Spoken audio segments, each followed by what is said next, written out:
Amerika Serikat memperluas blokade atas kapal Iran di seluruh dunia untuk menekan ekonomi dan militer Iran di tengah perpanjangan gencatan senjata. Iran pun tak gentar dan mengklaim masih memiliki banyak stok rudal yang belum habis selama berperang melawan Amerika Serikat. Kita bahas bersama Guru Besar Hubungan Internasional Saint Petersburg University Rusia, Koni Rahakundini Bakri, dan dosen internasional Institute for Islamic Studies, Kasim Muhammadi. Pak Kasim dan Bu Koni, selamat petang semua. Halo, selamat siang. Baik, saya ingin ke Bu Koni terlebih dahulu bahwa Amerika Serikat dan Israel sepakat untuk menekan ekonomi dan militer Iran. Apakah hal ini cukup efektif untuk membuat Iran gentar? Aduh, ini susah ya kalau dibilang ini. Karena gini, menurut saya kita ini dalam fase strategic pause sebenarnya yang terjadi sekarang. Jadi kalau saling propaganda terjadi itu sangat biasa lah. Intinya kita tuh mesti lihat bahwa ini tuh konflik ini tuh harus dipahami sebagai konflik yang episodik. Jadi dia tuh bagian dari rivalitas geopolitik dan kita akan ada terus nih. Mungkin tahun kemarin, tahun sekarang, besok juga akan lagi. Jadi intinya persepsinya ini yang mesti dibetulkan, bagaimana kita melihat Iran ini menjadi ancaman yang eksistensi buat Israel terus-terusan, dan disitulah akhirnya Amerika turun tangan. Nah, akhirnya gimana sekarang kita mesti lihatnya? Ini sekarang kita tuh peace in form tapi war in structure. Jadi kita bisa lihat ya, blokade pasti terjadi, ketegangan terus terjadi, ya kan? Aktivitas militer seperti disampaikan barusan itu sangat meluas. Negosiasi walaupun kita mesti appreciate ya, Jared malam ini sudah terbang kalau nggak salah tadi pagi, ya kan? Tapi ini mengerikan kalau yang dianggap tekanannya kepada Iran, bukan cuma Iran yang tertekan, mesti dilihat ya. Kita kan selama ini bahasnya energi. 2.000 kapal sedang tertahan, 20.000 kru kalau nggak salah tertahan. Tapi kita mesti lihat ya, forum traffic kapal itu sangat turun ya, terutama untuk masalah juga pupuk. Itu sekitar minus 25% dari pupuk dunia sudah terguncang gara-gara ini. Kemudian petrokimia dan industri sudah terdampak, gangguan dari nafta, metanol, semua sudah terjadi. Dan juga bagaimana kita sekarang sudah melihat industri sudah masalah karena kenaikan biaya logistik, kenaikan biaya bahan baku impor. Jadi yang kita mesti sadari sekarang ini, kalau memang Amerika mau menyerang Iran, ya kan, semata menghancurkan ekonomi Iran, dia mesti ingat seluruh dunia bisa hancur gitu loh. Apalagi kalau kita bicara tentang ranjau tadi saya baru baca berita ya, ternyata ranjau yang ditinggalkan gitu kan, itu kalaupun sekarang perang berhenti hari ini untuk membersihkan ranjau di laut itu membersihkan sekitar 6 bulan. Jadi kalaupun hari ini perang itu berhenti, 6 bulan kapal-kapal nggak bisa selancar atau senormal seperti biasanya. Jadi memang Amerika juga kayaknya udah waktunya didorong untuk oleh seluruh dunia nih, maksud saya, untuk sebenarnya meyakini diri bahwa Iran tuh nggak bisa ditekan. Dia nggak akan bisa ditekan karena dia sudah mengambil sikap yang sudah jelas dari awal. Baik, saya ingin tanyakan ke Pak Kasim bahwa tentu ini bukan propaganda pertama, bukan ancaman pertama yang kemudian diberikan Amerika Serikat kepada Iran. Pertanyaannya, apa yang kemudian membuat Iran begitu percaya diri dalam perang ini? Apakah ada sokongan dana atau kekuatan militer tertentu, atau justru karena investasi 25 tahun di bidang pertahanan? Ya, kalau semua itu yang disebut Anda semuanya dijalankan Iran dan merupakan kekuatannya Iran itu, saya pikir kalau di top semua itu adalah kepercayaannya Iran, baik dari sisi masyarakat dan juga dari sisi militer dan pemerintahnya terhadap ajaran-ajaran Islam. Yani kalau untuk negara Iran itu bukan masalah perang biasa, itu masalah perang kepercayaan. Oleh karena itu, ya, Iran kalau mengenai contohnya masalah ekonomi atau blokade itu, pasti Iran sudah siapkan itu selama 47 tahun yang lalu itu. Iran sudah belajar pelajarannya bagaimana mengakali blokade atau embargo itu. Sudah kami ini tahu bagaimana kita bisa mengatasi itu satu. Kedua, kalau masalah ekspor impornya Iran itu bukan hanya dari Selat Hormuz atau Teluk Persia, tapi Iran itu luas sekali perbatasannya, banyak sekali, 8.015 kilometer perbatasannya Iran, dan lebih daripada 10 negara adalah tetanganya Iran, termasuk Rusia, Turkmenistan, Azerbaijan, Irak. Dan contohnya kalau ekspornya Iran, yang maksimal ekspornya Iran itu ke Irak, ya, dan Irak itu Iran ada perbatasan darat dari sama Irak. Oleh karena itu ya pasti itu akan membuat problem untuk kami ini, tapi tidak problem yang begitu susah untuk diatasi. Dan bahkan sampai sekarang berdasarkan laporan yang yang dicatat di jurnal-jurnal Amerika Serikat sendiri, Iran sampai sekarang hampir 40 kapal sudah lewat dari Selat Hormuz itu walaupun beradanya blokade itu. Oleh karena itu nampaknya tidak merugikan Iran begitu blokade itu atau ancaman-ancaman macam itu, tapi sebaliknya itu merugikan pihak yang lain yaitu Amerika Serikat dan sekutunya. Oke, tentu pertanyaannya ketika memang perang akan berlanjut usai gencatan senjata, pertanyaannya siapa yang kemudian akan lebih kuat, Amerika Serikat atau Iran? Tapi tahan dulu Bu Kony dan Pak Kasim, kita akan lanjutkan dialog di Kompas Petang, usai jeda tetaplah bersama. Kita lanjutkan dialog di Kompas Petang terkait dengan ancaman Israel dan Amerika Serikat kepada Iran. Saya ingin ke Bu Kony, bahwa gencatan senjata ini sudah beberapa waktu berjalan. Kalau kita petakan dari segi militer, siapa yang lebih kuat saat ini, Iran atau Amerika Serikat? Kalau lihat dari militer, ini sekarang susah ya. Semua orang akan bilang mereka paling kuat. Tapi yang mesti kita hargai, kita coba lihat Iran. Dalam hitungan normal, ini Amerika kan nomor 1 di dunia nih, negara nomor 1, very powerful one. Kenapa bisa bertahan sekian lama dari Februari sampai sekarang? Artinya Iran itu juga nggak main-main. Dia sudah seperti tadi disampaikan, sudah menyiapkan diri jauh-jauh hari. Senjata pun rudal-rudal menurut Iran itu diklaim Iran belum keluar. Jadi tantangan ke depan itu sepertinya Iran nggak akan sama sekali ditantang apapun yang akan mundur. Nah, yang saya mau balik sedikit ke arah Amerika Serikat. Saya rasa Amerika Serikat juga harus mengukur ya. Lama-lama nih dunia juga akan marah semuanya, bukan saja kepada aspek Hormuz. Karena dampaknya sudah meluas. Tadi saya sudah sampaikan beberapa yang terkait Hormuz. Tapi apakah ada yang sadar sekarang bahwa ke ruang-ruang udara pun sudah mulai bermasalah, penerbangan banyak yang di reroute, banyak area penerbangan misalnya Cina ditutup sementara ini dan itu. Jadi intinya doktrin militer Amerika yang ingin menguasai semua selat-selat itu mesti kayaknya direvisi. Karena ini kan dalam buku putih pertahanan Amerika yang terakhir itu menyampaikan dia ingin menguasai choke point, ya kan? Artinya apa? Kita perhatikan 2025 dia sedang Panama, ya kan? Sekarang Hormuz. Yang saya khawatirkan, ya kan? Apalagi dengan kapal perang sudah melewati Malaka, saya nggak bilang bahwa kapal perang tidak boleh melewati Malaka. Tapi yang saya mau bilang adalah dengan adanya kenaikan derajat lewatnya kapal perang di Malaka ataupun dimintanya overflight blanket, itu menyatakan bahwa jangan sampai ini Malaka pun juga akan menjadi target Amerika Serikat. Apalagi tadi pada saat pembukaan disampaikan bahwa pernyataan Menteri Perang Amerika, kemanapun kapal Iran itu akan dikejar. Nah, jadi yang mau saya bilang bahwa sekarang itu siapa yang lebih kuat atau apa itu susah disampaikan ya, karena semua aspek akan bergerak. Yang mau saya lihat lebih kepada implikasinya untuk ke global south itu apa, terutama ke Indonesia sendiri, karena kita itu harusnya mendorong diplomasi preventif, itu sudah harus dilakukan. Bagaimanapun kita sudah harus mengedepankan negara-negara global south yang akan terdampak sangat, mendorong gerakan baru non-alignment movement 02 misalnya. Itu bagaimana kita juga membuat ketahanan energi untuk regional. Karena kalau saya bilang ini agak mengerikan nih, eskalasi dari Hormuz bisa ke Laut Cina Selatan dengan statement kita yang agak aneh kemarin itu beberapa waktu lalu, pejabat kita yang sekarang dibahas di Singapura dan di Malaysia, itu bisa menjadi trigger untuk terjadinya eskalasi di tempat lain. Baik. Nah, artinya yang saya sampaikan adalah posisi netral aktif kita tuh betul-betul harus menghindari pelebaran dan pendalaman dengan militer Amerika ataupun dengan negara barat. Baik, saya ingin ke Pak Kasim bahwa kita tahu dalam beberapa waktu kebelakang Iran juga sempat memamerkan rudal kepada rakyatnya sendiri. Apakah ini sebagai simbol bahwa Iran memang siap untuk berperang atau justru mencari relawan untuk mendukung mereka saat melakukan perang? Iya, Iran sudah umumkan bahwa kalau kapasitas untuk menyerang lagi agresor itu Israel ataupun Amerika, sudah siap kami ini untuk membalas kalau ada serangan lagi.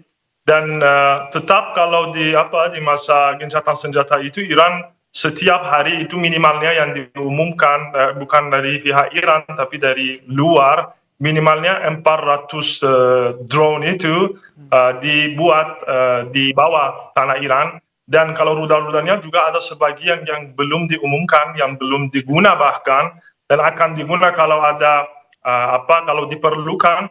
Oleh karena itu, kenapa itu diperlihatkan di jalan-jalan? Karena setiap malam, sebagaimana yang diketahui pemirsa terhormat, setiap malam selama 50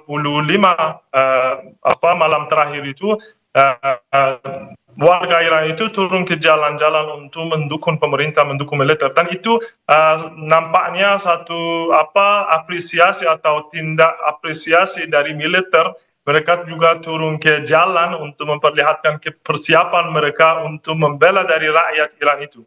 Ya. Oke, artinya itu juga sebagai simbol bahwa pemerintah ataupun militer Iran ini menunjukkan kekuatannya pada saat berperang melawan Amerika Serikat dan juga Israel. Saya ingin ke Bu Kony lagi, bahwa tadi Anda sempat menyebutkan Amerika ini dalam tanda kutip semacam menyikut negara-negara lain ataupun sektor-sektor yang membuat negara-negara lain marah. Saya ingin tanyakan klaim Amerika Serikat yang mengatakan bahwa blokade yang dilakukan kepada Iran, ini kerugian yang dialami Iran mencapai 500 juta dolar Amerika Serikat atau setara 8,9 triliun rupiah per hari. Ini informasi yang valid, Bu Kony? Kalau valid enggaknya, sekali lagi dalam era sekarang itu sudah perang propaganda, ya kan? Itu saya nggak bisa nyatakan itu valid atau tidak. Tapi yang mau saya simpulkan begini, kalau ini adalah kemenangan, kalau Amerika merasa dia dengan pernyataan itu dia menang taktis, serangannya sudah berhasil, ekonomi Iran terganggu, ya kan? Suffering sampai 8,9 triliun per hari. Apapun itu, Amerika harus sadar ini tuh harganya mahal karena dia akan terjadi inflasi dalam negeri dia. Kemudian dia akan menganggap negara-negara normal ini akan menganggap dia jadi agresor. Karena tadi pernyataannya misalnya Menhannya dia atau Menteri Perang dia bahwa dia akan mengejar kapal Iran atau yang berhubungan dengan Iran kemanapun di seluruh dunia, ini menunjukkan dunia ada berjalan sangat tidak normal, dan ini nggak bisa pasti negara-negara lain akan diam terus. Pada hitungannya pasti kita akan bergerak berbalik, malahan bertanya kepada Amerika Serikat atas egonya itu kenapa semua di seluruh dunia suffer. Utamanya yang mau saya bilang di sini adalah Asia, karena ya kita bisa lihat tetangga kita Cina saja itu tergantung sampai 80% kan. Jadi berat dia di sana. Baik, saya ingin ke Pak Kasim, bahwa tadi Anda menyebutkan pameran rudal di Iran ini menunjukkan kekuatan tempur Iran. Tapi pertanyaannya adalah, jika memang perang terus berlanjut dan Iran siap bertempur, apakah betul ada sokongan dana dari negara lain atau mungkin dukungan militer dari negara lain?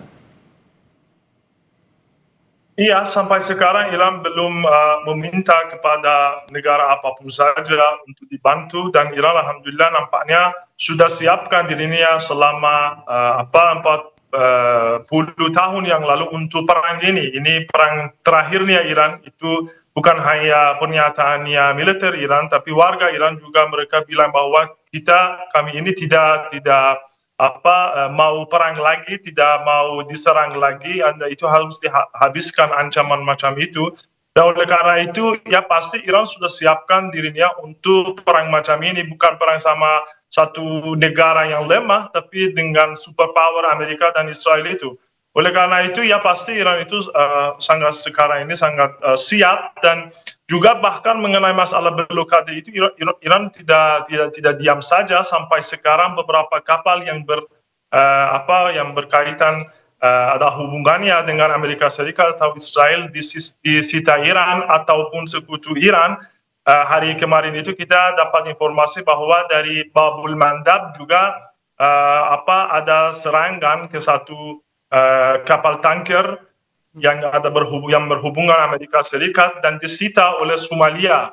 Yani bukan itu hanya Iran, tapi sekutu-sekutunya Iran itu juga ada, bahkan sebagian yang belum muncul, sebagaimana yang dikatakan oleh Yaman, mereka belum aktifkan serangan mereka terhadap agresor itu atau terhadap Amerika Serikat. Oleh karena itu Iran itu juga bukan hanya masalah persenjataan yang sudah siapkan, tapi secara strategis juga ada sebagian kartu yang belum dimain oleh Iran, dan kalau ada diperlukan pasti itu akan dimainkan juga. Oke, karena kita masih memiliki waktu, saya ingin tanyakan lagi ke Pak Kasim bahwa Amerika Serikat melakukan blokade kepada Iran, apakah ini berdampak pada stok minyak Iran yang seharusnya dikeluarkan, dan apakah berdampak secara langsung kepada ekonomi Iran?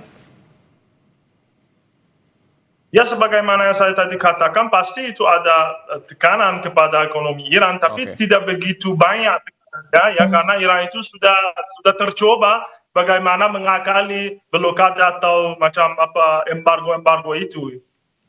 Oke, baik. Saya ingin ke Bu Kony. Apakah Anda sepakat dengan pernyataan dari Pak Kasim bahwa betul ada dampak ekonomi kepada Iran, tapi tidak terlalu signifikan terkait dengan blokade yang dilakukan Amerika Serikat? Mungkin tidak signifikan, tapi sekali lagi ini kita harus menghitung betul berapa lama ini akan berjalan ya. Karena sekali lagi kita nggak bisa biarkan ini terlalu suffering. Saya sampaikan tadi, kalau makin lama dunia sudah makin terjepit. Dan yang sekarang saya mau sampaikan adalah harusnya kita sudah masuk, siapapun yang mendorong ya, tapi sudah harus ada inisiasi forum darurat global South, terutamanya bagaimana Iran, negara Teluk, dan India, Brasil, Afrika Selatan sudah harus bicara. Karena ini kan kita masih diam nih sebenarnya, tapi kalau kita lihat terdampak sudah mulai sangat terdampak. Kemudian bagaimana Hormuz Stabilization Initiative itu udah mesti dimulai. Yang pasti juga strategic hedging. Bagaimana sekarang BRIC Plus juga kan, dan diversifikasi energi regional, bukan lagi nasional. Diversifikasi energi regional sudah harus dibangun. Karena kalau enggak, kita bisa lihat ini ada perkiraan intelijen. Ini sampai Juli saja itu paling cepat tuh Juli ini selesai. Dalam posisi sekarang ya, dalam posisi seperti sekarang. Tapi eskalasi bisa meningkat bisa sangat cepat. Nah, intinya kalau sampai Juli kan skenario resiko kita udah mesti hitung dari fiskal, dari segala macam tadi logistik yang tertahan, dampaknya kepada industri dan lain seterusnya. Jadi memang sudah harus lahir posisi-posisi yang jelas. Sekarang juga kita bersuara terhadap Amerika untuk sadar bahwa Iran nggak akan mungkin mundur. Tadi dinyatakan kok dia nggak akan pernah mundur, dan ini kalau perlu perang terakhir, artinya akhirnya perang bubat ya, perang habis-habisan pun masyarakat Iran sudah siap. Nah, kan nggak bisa dunia berhenti dan cuma hanya menyaksikan, hanya report tiap saat. Tapi bagaimana kita mengambil inisiatif, terutama saya berharap negara-negara non-alignment movement untuk bikin gerakan non-blok 02 segera dan tidak bisa ditunda. Oke, bahwa analisa dari Bu Kony Bakri menyebut tidak menutup kemungkinan perang ini paling tidak masih berjalan hingga pertengahan tahun. Saya ingin ke Pak Kasim. Apakah ada himbauan mungkin ataupun semacam informasi yang diberikan oleh pemerintah Iran kepada warganya untuk bersiap perang hingga tenggat waktu tertentu, Pak Kasim? Berdasarkan informasi yang biasanya kita dapat dari TV resmi Iran itu tidak ada waktu tertentu untuk diakhiri perang itu, dan bahkan itu masyarakat yang mendorong pemerintah dan militer Iran untuk melanjutkan peperangan itu, sehingga kita bisa pastikan, karena selama 9 bulan yang lalu itu kita 2 kali diserang. Oleh karena itu kalau masyarakat Iran itu tidak mau diserang lagi, kalau itu artinya kita harus melanjutkan perang untuk tahu saya mungkin beberapa bulan lagi, tidak masalah, lanjutkan lagi perang itu, sehingga kita bisa pastikan kita tidak ada ancaman lagi dan tidak ada serangan lagi kepada masyarakat Iran. Oleh karena itu masyarakat Iran itu mereka sangat siap untuk melanjutkan peperangan itu sehingga bisa dipastikan keamanan rakyat Iran. Oke, saya ingin ke Bu Kony bahwa tadi Anda sudah menyebutkan beberapa kali bahwa dunia ini harus bergerak untuk kemudian menekan eskalasi yang ada di Timur Tengah. Tapi pertanyaannya, siapa yang mampu menekan agar eskalasi perang di Timur Tengah ini tidak semakin parah? Mungkin gini ya, kalau masalah menekan, kita bisa bersuara itu dimanapun. Tapi yang kita harus sadarkan sekarang adalah egoisme dari Amerika Serikat tadi, terutama, dan doktrinnya akhirnya tadi pada saat kita semua mendengar ya, itu pernyataan bahwa akan mengejar kapal Iran di seluruh dunia. Itu pernyataan yang paling bahaya dalam aspek diplomasi. Jadi bagaimana di negara yang sekarang, negara seperti sekarang dalam situasi global ada ancaman seperti itu kepada negara yang berdaulat. Nah, tapi begini, dari tadi kita kan bicara ngerinya ya. Saya mau tarik kepada penghargaan kita sekarang kepada Wiskov dan Kushner yang sedang menuju Pakistan. Intinya mereka tuh harus sadar bahwa Iran ini hanya bergerak di 3 jalur sekaligus. Pertama, diplomasi, dia pakai terus di Pakistan, makanya Menlu sudah di sana, Menlu Iran. Kemudian tekanan militer lewat blokade global Amerika sudah sedang terjadi terus. Dan bagaimana eskalasi regional yang tadi disampaikan, sel-sel tidur tuh belum bangun semua. Jadi kalau sel-sel tidur bangun semua, akan pecahlah kawasan itu, termasuk negara Teluk. Jadi kita juga mesti hargai sekarang ini dengan pernyataannya Gedung Putih, Caroline Levitt bilang bahwa Iran sudah mau berbicara, dan ternyata juga Menteri Perang siap anytime berangkat menyusul Kushner. Saya berharap akhirnya Amerika sadar bahwa ini nggak bisa Iran dibeginikan terus. Jadi Iran tuh nggak bisa mau dan nggak akan mau dia dipres terus dengan kunjungan delegasinya agak besar ya. Tadi saya lupa namanya, tapi ini delegasi agak besar ke Pakistan. Artinya menurut saya Amerika sudah mau duduk dan lebih berpikir ulang untuk main terus-terusan gaya keras di Iran. Saya rasa Amerika juga sudah mulai kehilangan udah mulai kehilangan confidence nih, sampai soalnya sampai kapan ini akan berakhir begini terus. Oke, saya ingin ke Pak Kasim bahwa tadi Anda menyebutkan Iran ini nampaknya tetap siap untuk berperang, tetapi pertanyaannya, apakah Iran juga ingin melakukan negosiasi kedua dengan Amerika Serikat?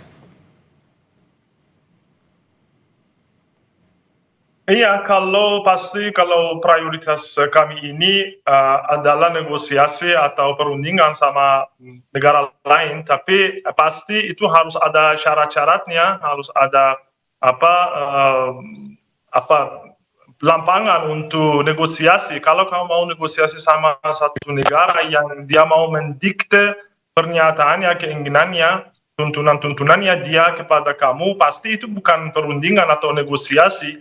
Dan nampaknya kalau sampai sekarang dari sejarahnya negosiasi Amerika Serikat sama Iran sendiri dan sama negara-negara lain, biasanya mereka mau mendikte, tidak mereka mau menghormati hak-hak asli negara-negara lain. Oleh karena itu kalau Iran pasti mau itu, tapi tidak percaya dan tidak harap bahwa itu dijadikan, dan bahkan kalau itu dijadikan macam kali kemarin ya, dijadikan kesepakatan sama Amerika Serikat tapi dibatalin oleh Trump ya. Oleh karena itu kami ini tidak pasti atau tidak harap bahwa itu akan berjalan. Oleh karena itu yang kami sekarang mau, masyarakat Iran itu mau adalah jaminan nyata, bukan jaminan yang atas kertas, tapi jaminan nyata. Dan sekarang nampaknya kalau Selat Hormuz itu merupakan jaminan nyatanya yang paling bagus untuk Iran. Oke, tentu kita berharap bahwa pertemuan antara Iran dan Amerika Serikat yang informasinya membahas soal proposal terkait dengan negosiasi ini akan berjalan lancar agar deeskalasi terjadi di Timur Tengah. Terima kasih Ibu Qonir Hakundini Bakri dan juga Bapak Kasim Muhammadi telah bergabung di Kompas Petang.